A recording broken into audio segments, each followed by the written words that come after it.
we light candles this morning to remind ourselves of the underlying spirit of life and the divine unity of all. So we light a candle for life. Life is everywhere present, flowing through each and every one of us. There's only one life. That life is God's life. That life is our life now. So please affirm with me, I am life. We light a candle for love. The birth of love happens within each of us every time we make room for the Christ consciousness in our hearts and we recognize our unity. We are points of love. There's only one life, and that life is God's life. That life is our life now. We are points of love within the heart of God. So affirm with me, I am love. We light a candle for light. The light of God is the presence and the power. We are always walking in the light. We radiate the light of God wherever we are. So affirm with me, I am light. Light a candle for beauty. We're made in the likeness and image of God. We are each whole, complete, and beautiful, just as we are. So we accept the beauty of God's perfection as our perfection. So please affirm with me, I am beauty. We light a candle for joy. Joy is the very nature of spirit and the true essence of each of us. We celebrate the joy of our own rebirth in the God consciousness. We each bring joy to the world. So affirm with me, I am joy. We light the candle for peace. Today and every day we open our hearts to peace. We are each a center of peace in our world. So please affirm with me, I am peace. Thank you, Morgan. And finally, I invite each of you to take a moment and just recognize your own inner light that's always shining as we each honor our own metaphysical path of wholeness, oneness, and mental healing through the practice of universal spiritual principles. Thank you. Let's give a hand to Morgan. Thank you, Morgan. So I have a few announcements. Welcome everyone, and anyone who's visiting for the first time. Please make yourself at home and stay for fellowship, stay for potluck. Some of it's sitting in the back room, so it wasn't all out on the table, but we have plenty today. So please, if you're new, I see you have a welcome packet, great. And if you have a prayer, anyone has a prayer request today, please speak to the ministers or the practitioners, Robert and Larry, and ask them after service. You can also fill out a request for prayer on the outer table there and put it into the request box, and our prayer team will pray during the week. We finished our unexpected income program. Does anyone still have any reports of unexpected income they want to share? Yes, Jim? You want it up there or here? Up there. Here? In front. Okay. That's because my voice is too high.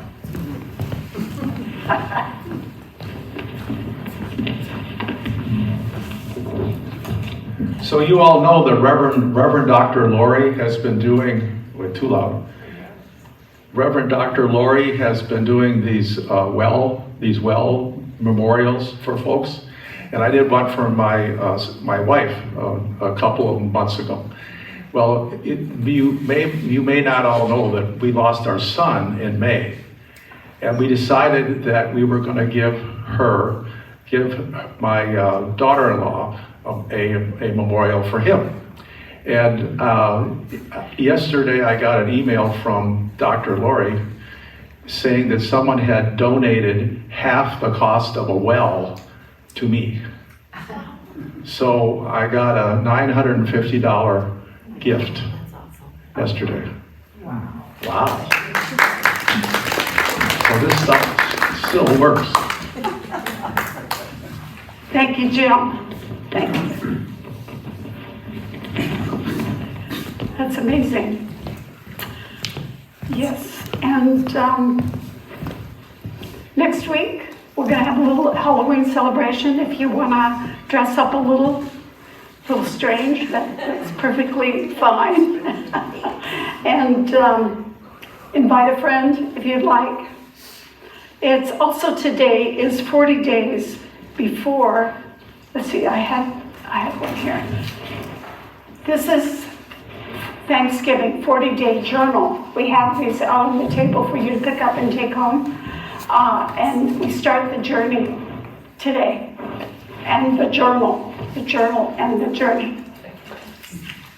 So we have, this is basically an act of gratitude, and it assists in giving thanks. We basically make room for more good in our lives. I'd like to give thanks right now to certain people because this is community-based spiritual center. I want to thank Maddie DuVivier for the flowers. Thank you, Maddie. Thank you.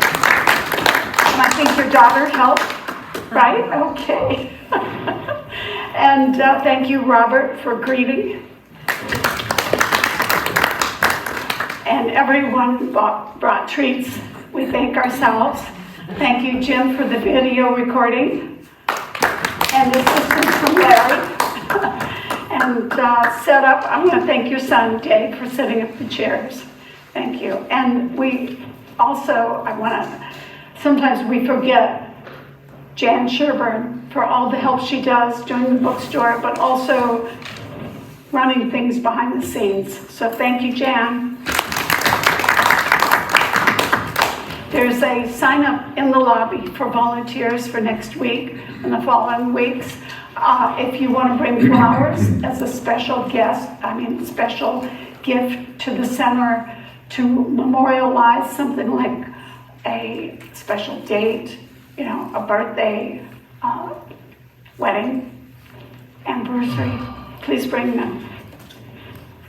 Okay, it's time for our group reading. And we have in our program, let's say this together. God is all, both visible and invisible. One presence, one mind, one power is all. This one is all is perfect love, perfect abundance. I am an individualized expression of God. I am ever one with this perfect life, perfect love, and perfect abundance. Thank you. And I think it's time for our musician. And this is a group song. If you want to stand up, you have some... Group song? Group song? Group song. Stand up, everyone, if you're so inclined, if you're able. Some of you were not at choir rehearsal Thursday night, but that's okay. No. We're going to sing, I woke up this morning with my mind set on spirit. So, I'm sure we all know it. Do you have words that was in program? Here we go. I woke up this morning with my mind set on spirit. I woke up this morning with my mind set on spirit. I woke up this morning with my mind and it was set on spirit. Hallelujah, hallelujah, hallelujah. Walking and talking, I'm walking and talking with my mind set on spirit. I'm walking and talking with my mind set on spirit. I'm walking and talking with my mind and it was set on spirit. Hallelujah, hallelujah, hallelujah.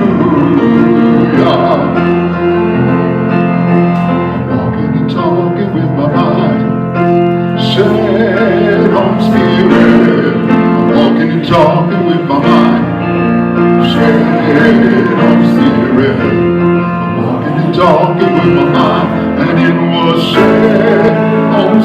Spirit. Hallelujah, hallelujah, hallelujah, hallelujah, hallelujah, hallelujah, hallelujah, hallelujah, hallelujah. Woo, thank you. Thank you, Michael. Well, it's time for our reading. And I'd like to invite Jim Massapist up again.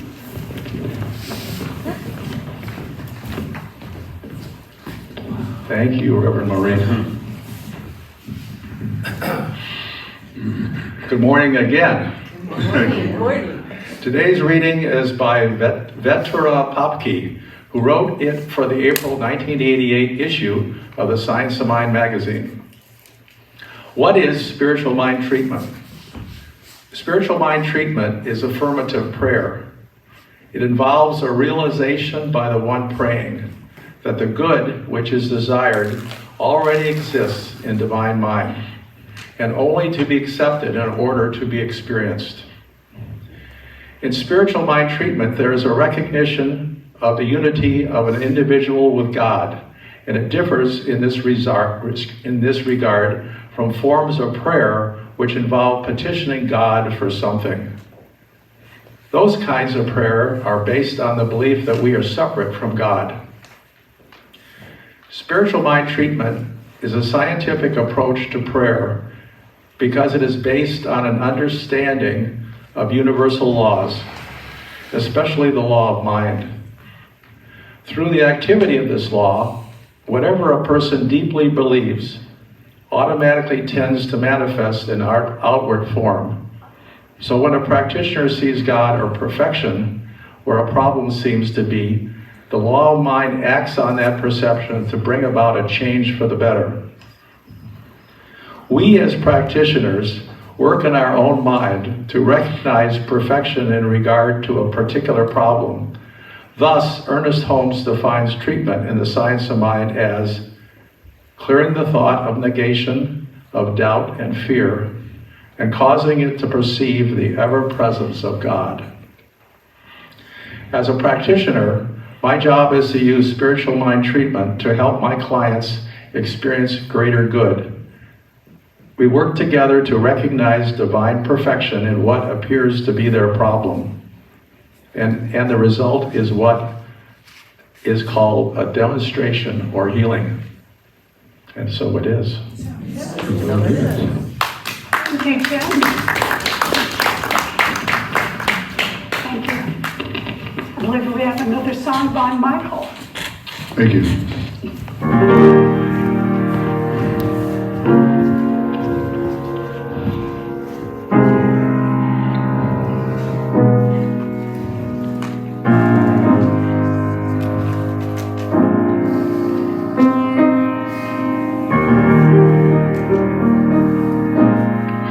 You're amazing,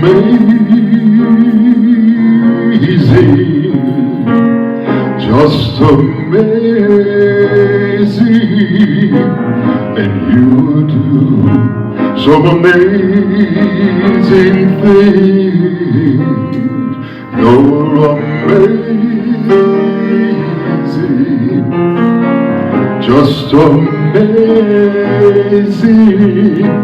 and you do some amazing things.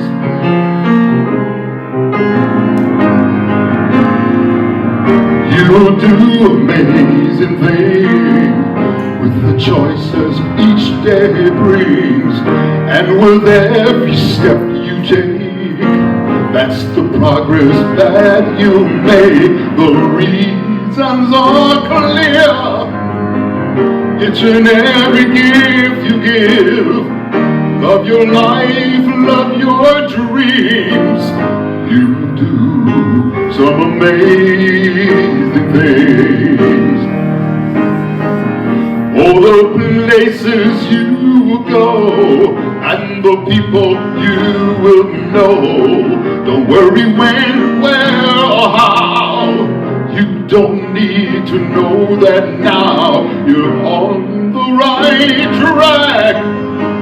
No need to look ahead nor back. Just enjoy what this day brings. You do some amazing things.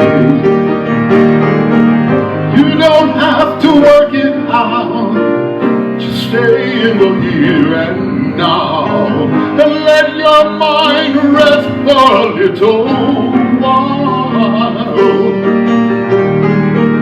Sometimes deepest answers come when you're out here just having fun. So close your eyes, take a breath, and just smile.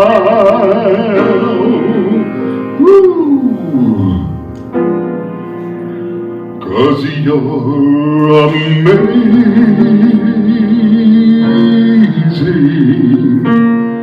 just amazing, and you will do some amazing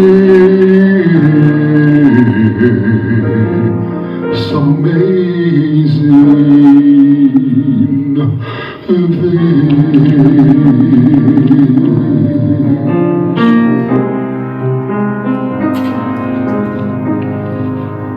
Oh,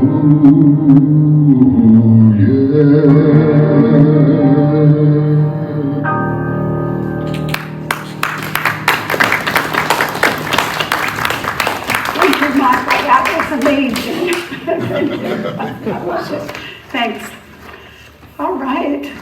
Well, thank you. And today, it's my great pleasure to introduce the speaker today, which is Reverend Kate DuVivier. She's going to talk about treating, not trick-or-treating, but treating and moving your feet.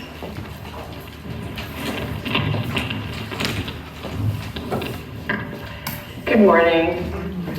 Can you hear me? Yes. Good.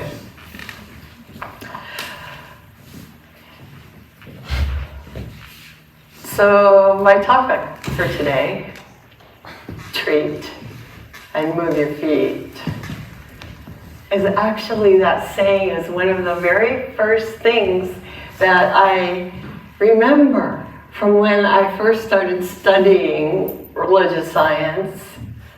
Not because it was one of the first things I was taught, but just because it rhymed and it was easy to remember, right? So, treat and move your feet. It sounds a little funny, but it's also kind of a logical follow-up to the things that we've been talking about over the last few weeks. And today we're going to make a shift from talking about how things work into talking about how can we play a greater role in getting things going the way we want in our life. Or not, right? However you want it. It's up to you, it's up to us. And let's face it, there are some people who procrastinate and spend their time thinking without really doing much. And then there are other people who are kind of always on the go, and it seems almost like they're the opposite. They're always doing without stopping to think. And then there's the rest of us that vacillate back and forth, you know, maybe leaning a little towards couch potato or leaning a little towards, you know, hyperactive, whatever. But I don't know where you fall on the spectrum, but for me, I'm always very grateful for a thing called a deadline for an alarm clock. So I think that tells you which way I lean toward. It's a little bit, you know, I need to, that saying, treat and move your feet, actually helps me get up and get going.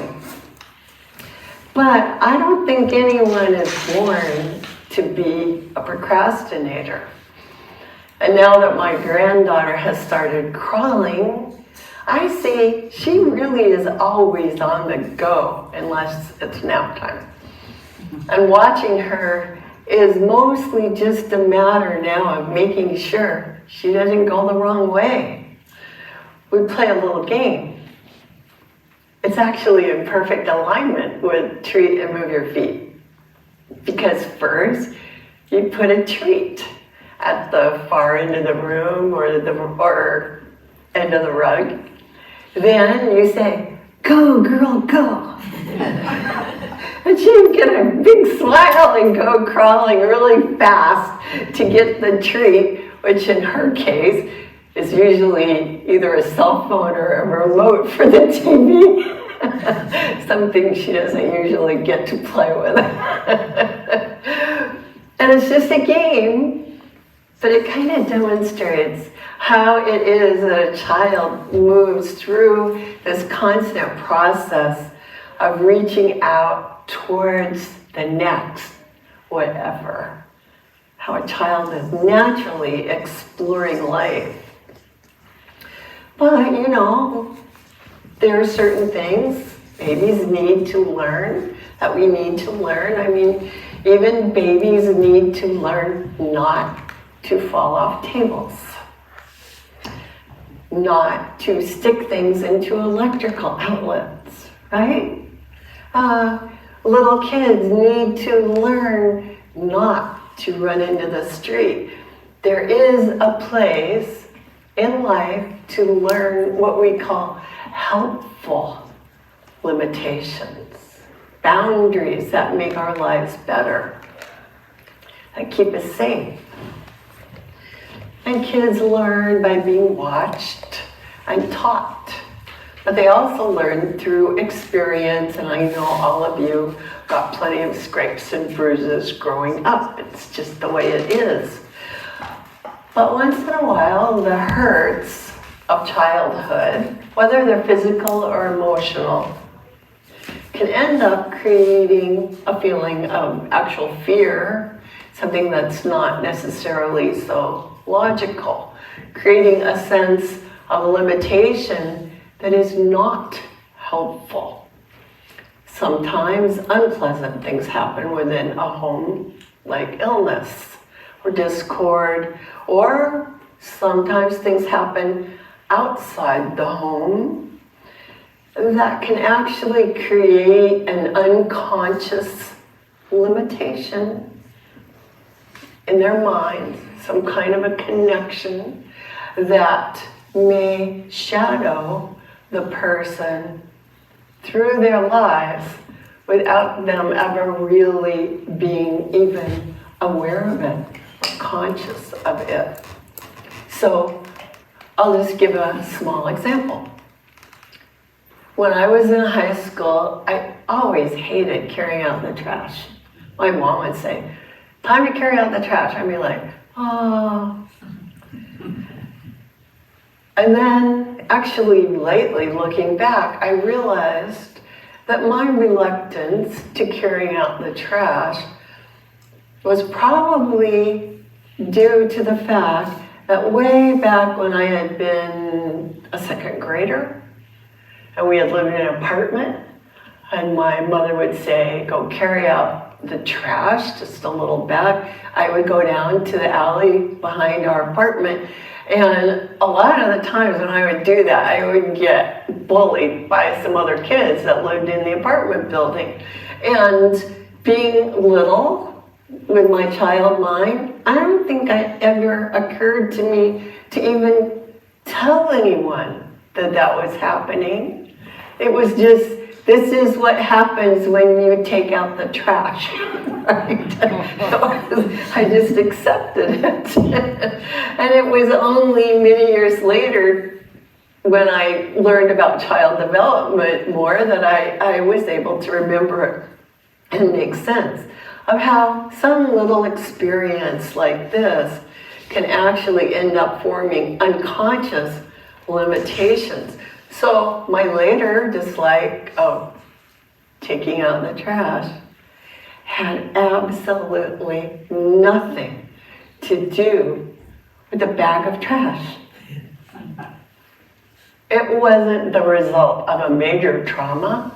It was just the unpleasant association that my child mind made with the experience that affected my unconscious and went on to affect me later in a completely unconscious way. So that's just a tiny example, you know, kind of a harmless example of how things can get attached kind of to our thinking, to our unconscious, that don't necessarily make sense in how we deal with life. So in speaking about other ways in which our early experiences shape us, Ernest Holmes, who wrote The Science of Mind, said this. He said, "It is a fortunate child whose family understands them and who gives the child as much freedom as possible while at the same time teaching them to cooperate with others. The child who is overprotected often loses their self-confidence, and when they get to be an adult, they are liable to lack self-assurance. On the other hand, the child who feels neglected or unwanted is very likely to grow up either with an unconscious feeling that everyone and everything is against them, or they may develop either an over-aggressive or an under-aggressive attitude towards life. But the well-adjusted person, the one who's been permitted to be an individual, but also learn to cooperate with other people, has what you would call a easier pathway through life. Holmes wrote that this probably all starts back in the early family life, even as an infant, for this is where we become conditioned for what will happen to us in the years ahead.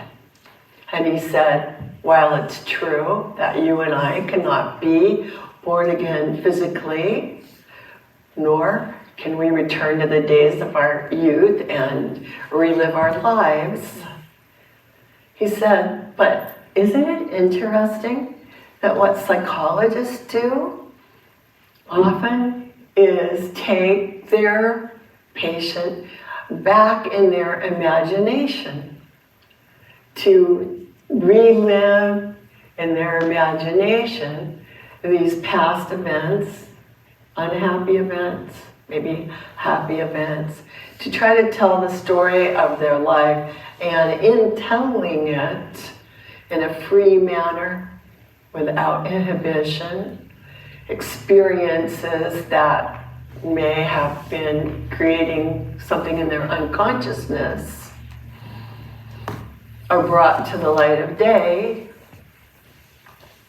and the patient is supposed to see why these things occurred.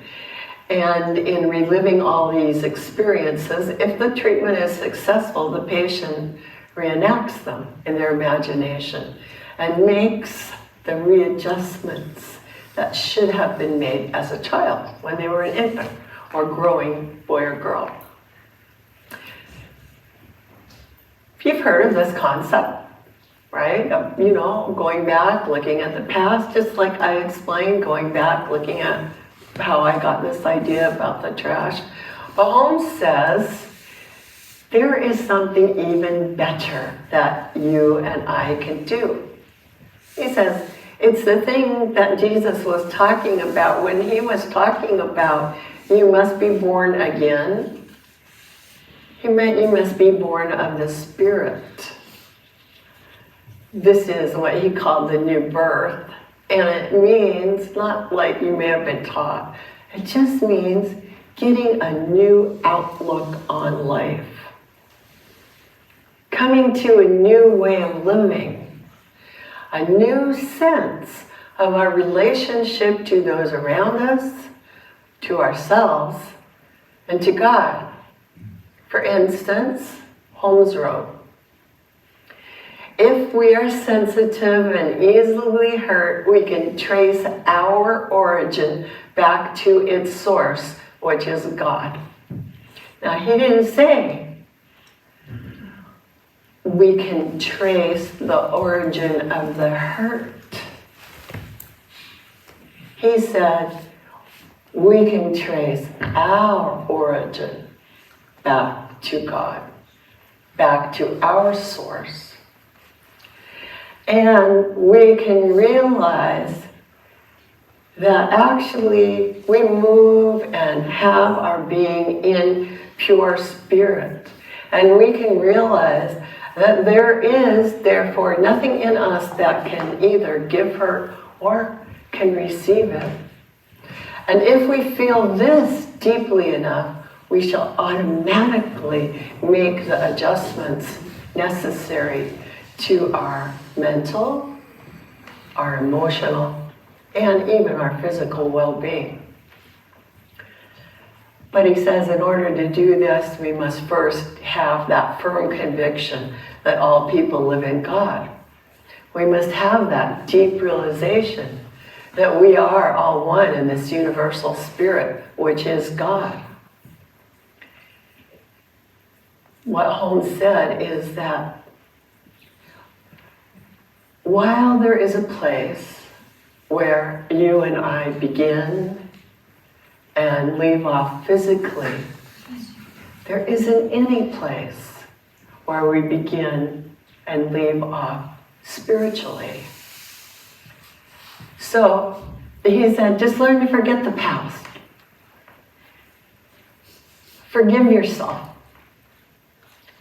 And forgive everyone else for everything that may have ever happened. Come to feel like everyone is doing about the best they can. Come to realize that while you were born into this world through your parents, you really are a spirit. You really are born of life itself. And the thing that entered into you when you were born was God, Spirit. So, this is what Holmes challenged us to do. He said, why not get back to the true center of your being and think and act as if you were one with everything and everyone, because you are one with God. So I really like that passage. It actually comes from one of Ernest Holmes' radio shows. So while I was working on this talk, I thought, I know, and I went to our website, and if you go there, you'll find a link to his radio shows that you can listen to. Some are on YouTube and some are audio links.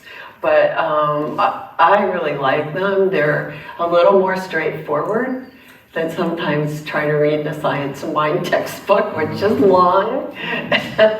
But the radio shows I like them. So I just want to go back and say, I've talked about the personal example of a child unconsciously absorbing an idea about taking out the trash. I've shared Ernest Holmes' explanation that in order to become a well-adjusted participant in life, we really just need to get back to the true center of our being and think and act as if we were one with everything and everyone, because we're all one with God. And then we can stop allowing the past to control our present. That's what he means by forget about the past. It's not you're going to blank out your memories. You're just going to free yourself from these limitations that you may have acquired in the past.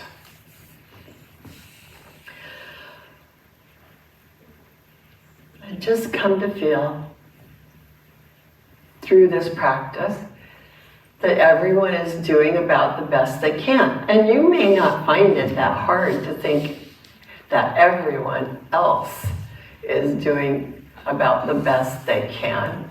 You know, even when you think of someone that you really dislike or you have a really bad experience with, it's possible to think of something happy they could do. Like you might think, oh, maybe that person is going to enjoy golfing. I'll think about what a good golfer they are. Maybe that person is going to enjoy cooking. I'll think about what a good cook they are. And not, you know, it's easy to think that other people are doing about the best they can.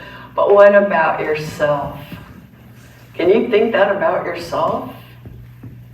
Because really, it's all about you in the end, because we only get to control our own thinking, no matter how much we would like to get other people to think the way we think. It doesn't work that way. And so, it's time. Now is the time for each one of us to personally stop allowing the past to control our present. To personally forgive ourselves and everyone else for everything that may have ever happened to us, but also for everything that may have happened because of us. It's time for each one of us to come to feel that we ourselves have been doing about the best we can, and to get back to or get in touch with that true center of our being and begin to think and act as if we really are one with God, the good. And that's, you know, why a gratitude practice can be so helpful. So today we do have the gratitude journals for everyone. And just spending a few minutes each day, just writing down a few things that you can be grateful for. You know, you can start with something as simple as, I'm breathing. I'm grateful I'm alive. But as you work with this day after day, it becomes easier to move your mind into a positive place of appreciating the beauty of life, how each of us is on this beautiful pathway of life. Because when we are willing to feel and believe that we are one with Spirit, ideas and limitation just fall away. And we enter a state of mind that is free, unconstrained.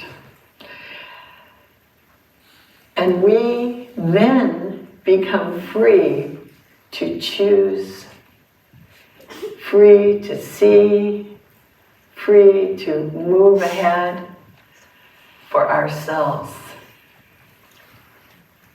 to not only just treat, but to also actually make progress. That's why we say treat and move our feet.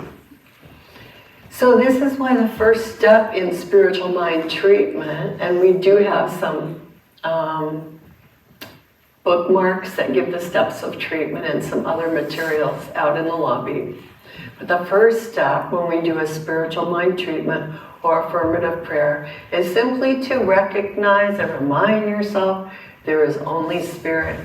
The second step is to identify yourself as being one with Spirit. And then that allows us to enter a state of mind where we realize or see that actually anything is possible that we are able to visualize in our minds. And this is the third step of treatment. It might take the form of a realization that something we have already decided upon as a desired experience or outcome, like maybe a physical healing, money in our bank account, better relationships, is not only possible, but it is the truth and it is taking place. Or it may take the form of a realization that since our mind is one with Spirit, then that means we can see through any situation with clarity and with understanding. And that understanding will enable us to make a wise decision. I'm unclear about what it is I ought to know or understand or do. I will simply declare there is no obstacle to my good. That I am ready, willing, and able to accept more good in my life now. That I now have the clarity to make the highest and best decision that will bring the greatest good to me. That I now know what to think, and I think it. That I know what to do, and I do it. And that my life now unfolds in wonderful ways. This is what we call the third step of treatment. The realization of the good right now. Not in the far off future. Right now. In a way you could say that getting to this point, this step of realization, is the most important step. Because after all, it lays out the purpose of the treatment. And yet, there's a really important reason why we teach steps 4 and 5. Step 4 is acceptance and gratitude. And step 5 is release or letting go. Because this is where the difficulty lies for a lot of us, especially if you're on the procrastinator edge of the spectrum, or if you have these unconscious doubts that sometimes spring up, and from the time I'm doing my treatment in the chair to the time I make it to wherever I was headed. Do you ever get waylaid there? Sometimes, distracted. This is why acceptance of this thing that we have realized is so important. And one of the tools we use to accept our good is to begin right at that moment to express our gratitude. It's done, and I'm already grateful for it. And therefore, since I know it's done, I can release it. I don't have to worry about it. I don't have to nag or continue to be concerned. I'm free. I'm free to experience it, and I know just whatever steps I actually need to take. If I have done a treatment for something in particular that may require me making a phone call, fine, not a problem. I don't need to worry about that phone call. It's fine, I just do it, So if we have moved through that step of divine discontent that Reverend Lori talked about a couple of weeks ago, if we're comfortable with knowing the sense of unity that Reverend Maureen talked about last week, let's get ready. Let's treat and move our feet. Let's let go of that accumulated baggage or old habits of thinking that no longer serve us.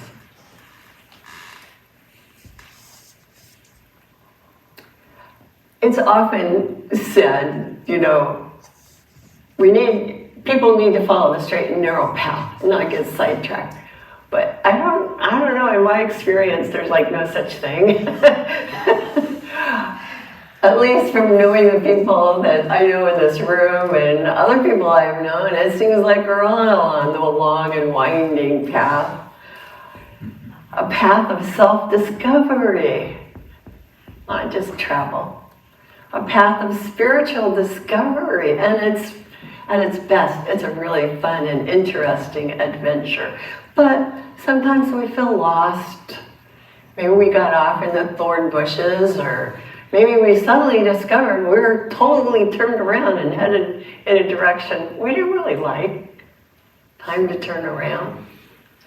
Well, treatment is a spiritual practice that can keep us headed safely in the right direction or in a new direction. You can do it for yourself. You can ask one of our ministers or practitioners or our prayer team to do treatment for you. You can read treatments that others have written. We've got plenty of books in our bookstore that have great treatments. But then, in the end, you have to trust it. We have to trust treatment, trust ourselves, trust our vision, and trust the power of good. Trust Spirit itself and just let go and let God, let go of fear, let go of limitation, let go of trying to hang on so tightly and control everything, and allow the activity of spiritual mind itself to begin. Accept it and allow ourselves to treat and move our feet. So let's start today, right? Grab a gratitude journal. And as we begin our practice of gratitude, let's use it as a tool to learn to trust Spirit, to see all the good that we already have and know that even more is possible for each of us.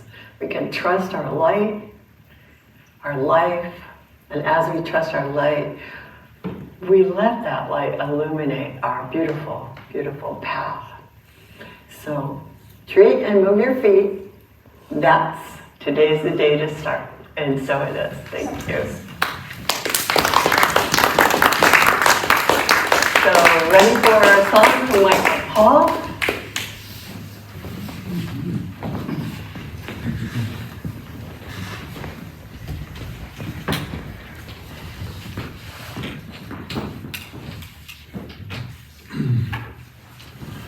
Thank you for that, Reverend Kate. That was great. Thank you.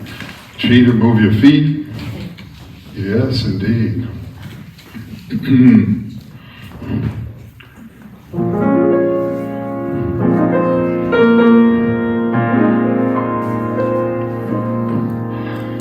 Without a song, the day would never end.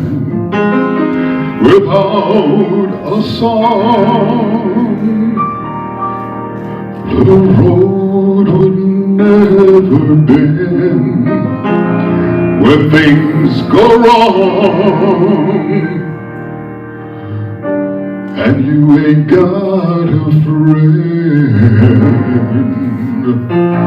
without a song,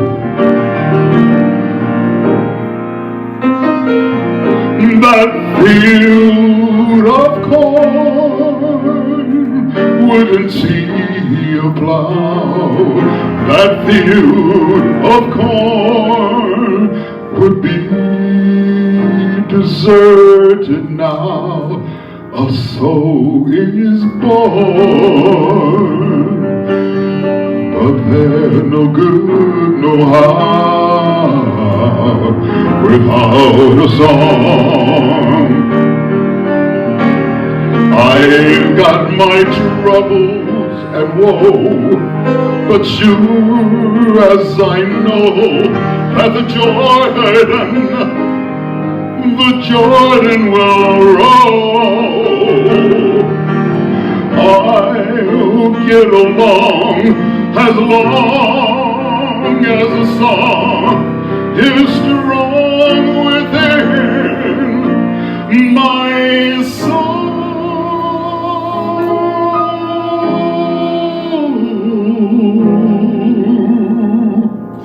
I'll never know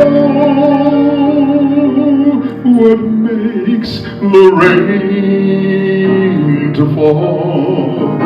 I'll never know what makes the grass grow tall. I only know that there's no love at all without a song.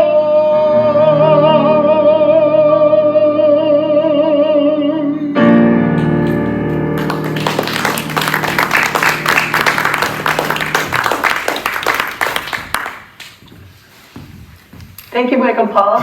It's like having a little concert hall when you're with us, so thank you.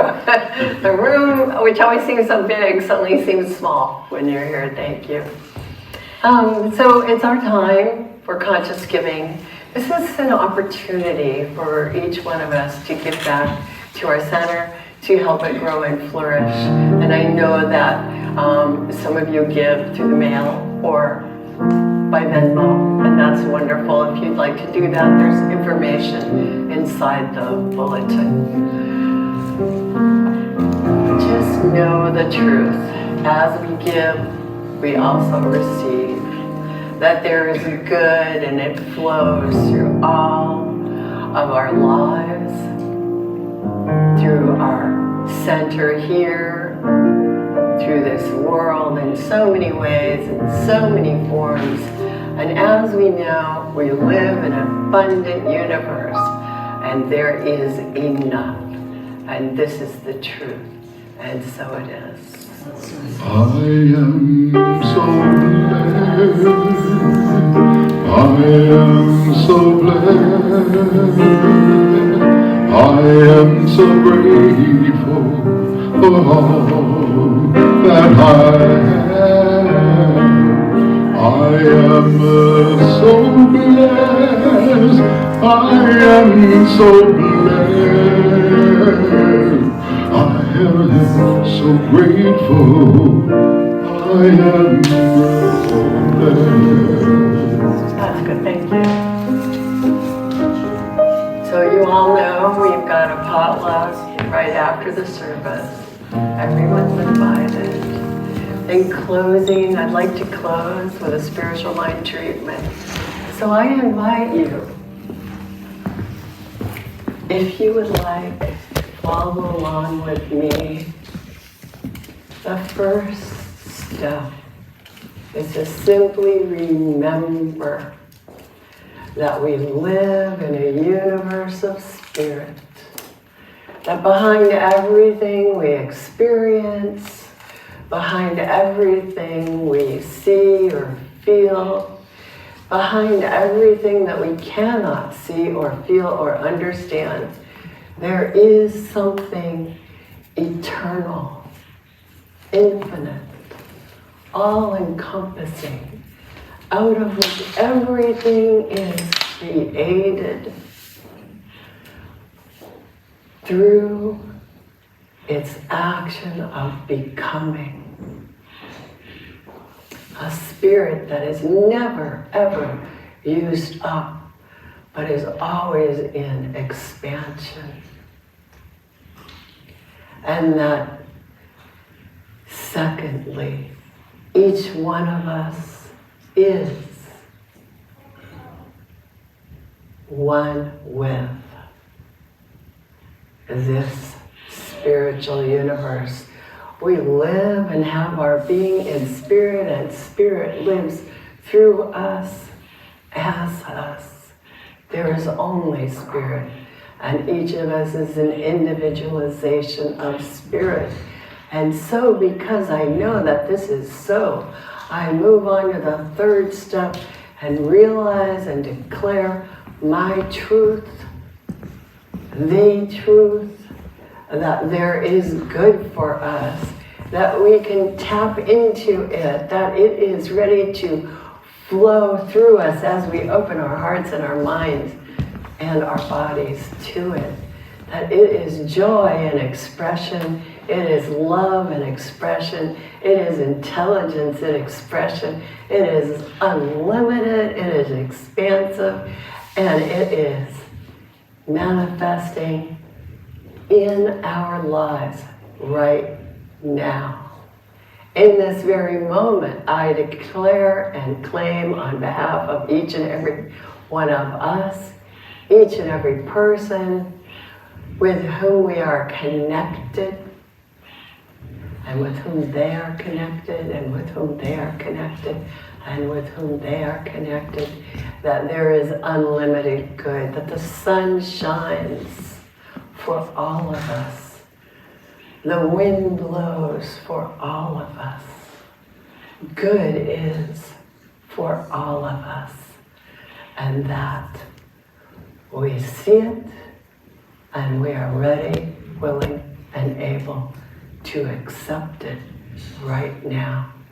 There is good for us, good health,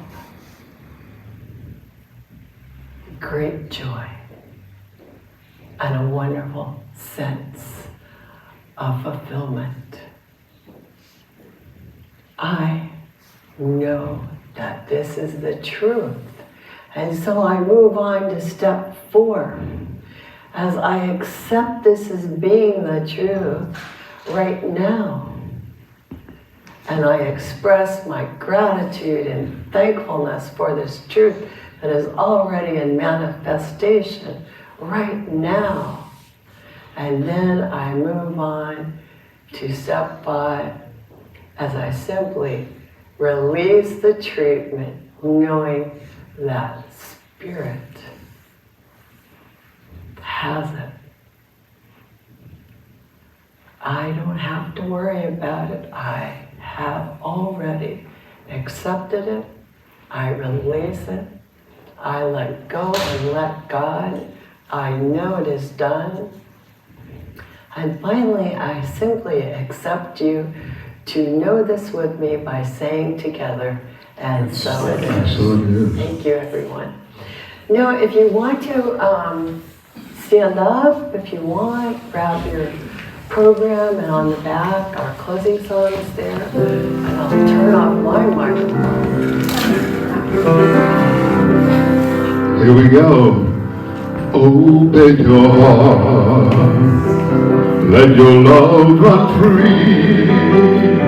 Right over the ocean, right across the street.